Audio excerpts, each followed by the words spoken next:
Assalamualaikum warahmatullahi wabarakatuh. Nama saya Cherry Ramadhani dengan NPM 2140402077 dari lokal B2.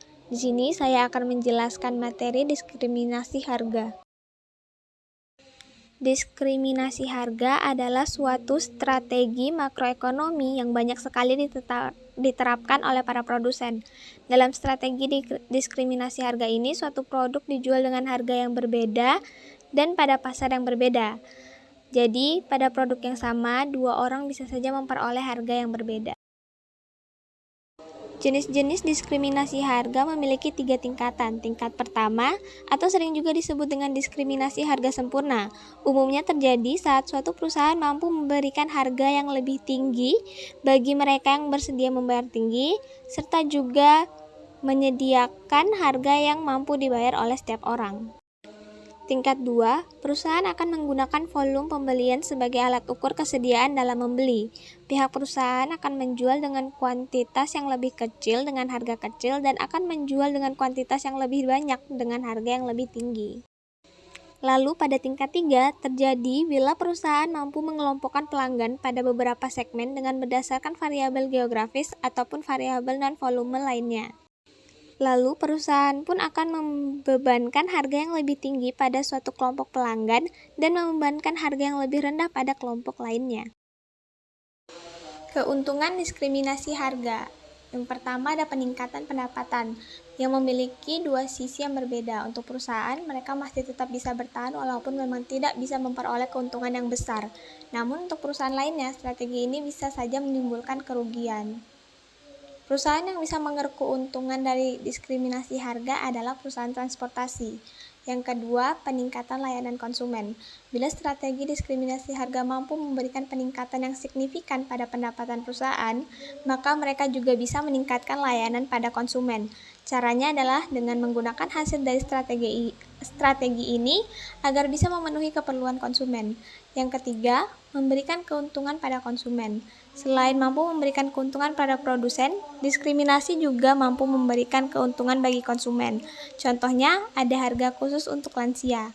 Biasanya, pendapatan lansia tentu lebih rendah daripada pekerja aktif, sehingga mereka akan sangat terbantu dengan adanya harga yang murah. Keempat, mengelola permintaan konsumen. Pihak perusahaan bisa melakukan pemerataan permintaan konsumen dengan adanya strategi ini.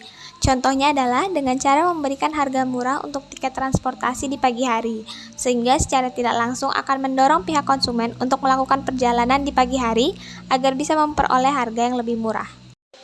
Terdapat juga kerugian dari diskriminasi harga. Yang pertama, surplus konsumen menurun. Penerapan diskriminasi harga akan membuat surplus konsumen menjadi rendah dan mengakibatkan kesenjangan yang semakin besar di sekitar masyarakat. Hal tersebut akan terjadi bila perusahaan menerapkan diskriminasi harga tingkat 1.